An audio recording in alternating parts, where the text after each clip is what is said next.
এটা যেহেতু সেন্সিটিভ জায়গা, এটা আমাদের দায়িত্ব নিয়ে এখানে কিন্তু আসছি এবং আমরা আছি, এখনো পর্যন্ত ভালো আছি। এইখানে কিন্তু বেশিক্ষণ থাকা যাবে না। আপনারা এখান থেকে ওইদিকে আমি পাঠাই দেবো, আপনারা এখান থেকে একটু শহীদ মিনারে চলে যান।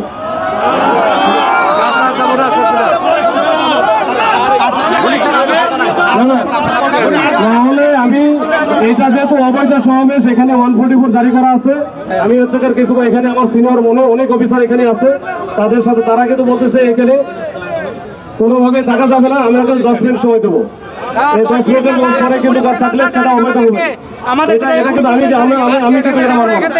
10 মিনিট সময় দিলাম, দেখেন আপনার চিন্তা করে দেখেন, এরপরে আমি জানাই 10 মিনিট সময়। সাবেক বিডিআর সদস্য, ওনাদের সাথে দীর্ঘদিনে ওনাদের সাথে আমার প্রায়ই কথাবার্তা হয়, বিভিন্ন আন্দোলন সংগ্রামে দেখা হয়েছে। আমরা যেহেতু আইন শৃঙ্খলা রক্ষার দায়িত্বে থাকি, আমাদের সবসময় মাঠে থাকতে হয়, দেখতে হয়। তো আজকে গতকাল থেকে কিন্তু আমরা এই বিষয়টা নিয়ে আমরা কথা বলতেছি।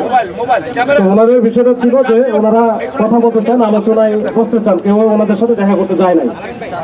এরপরে আমি ওখানে থাকতেই, যেটা এই জাতীয় জাদুঘরের সামনে থাকতে কিন্তু আমি বলছিলাম যে আপনারা একটা কাজ করেন, আপনাদের হচ্ছে ইয়েটা দেন, প্রতিনিধি দলের নামটা দেন, আমি এখান থেকে পাঠাই দেন, আপনারা যেখানে যাবেন সেখানে চলে যান। ওইখানে মন্ত্রণালয়ে পাঠা দিচ্ছে, মন্ত্রণালয় কথা হয়েছে, কিন্তু ওইখানে কিন্তু আমার সাথে ওইখানে কিন্তু কথা শুনলো না।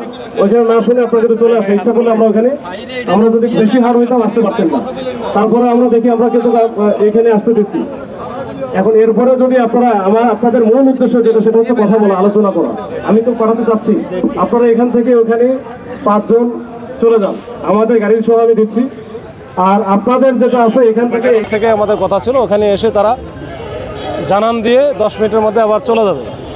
তাদের প্রতিনিধি পাঠাই দেওয়া মন্ত্রণালয়, এরকম একটা কথা ছিল। কিন্তু তারা ওইখানে আধা ঘন্টার মতো থাকার পরে বলে আর যাবেই না। যেহেতু যাবে না, তখন আমরা হচ্ছে যে ডিসপাস করার জন্য আমরা চেষ্টা করেছি, বা ওইখানে আমরা ওই যে ওয়াটার কানন দিয়ে জল কামান মারা হয়েছে, সাউন্ড গ্রেড মারা হয়েছে, মেরে আমরা পুশ করে আপনার দেখছেন ঠেলে নিয়ে গেছে। যেহেতু তারা একসময় বিডিআর ছিল, সুশৃঙ্খল বাহিনীর সদস্য, আমরাও কিন্তু তাদের উপরে খুব বেশি হার্ড হওয়ার চেষ্টা করি নাই, যে অন্তত ঠেলে নিয়ে যাওয়ার জন্য। তো ওইভাবে নিয়ে গেছি। এখন যান চলাচল স্বাভাবিক, রাস্তা ফ্রি। এখন ওরা আছে বিভিন্ন দিকে হয়তো যে চলে যাচ্ছে আর কি, হয়তো শহীদ মিনারে বা শাহবাগের কোথাও একটা নিরিবিলি জায়গায় যাবে। তো এই হচ্ছে অবস্থা সর্বশেষ। আর আপাতত সমস্যা নাই। পুলিশ সদস্য এগুলো কাজে গেলে অনেক লোকজন, ওদেরও তো প্রায় 1200-1500 মতো ছিল।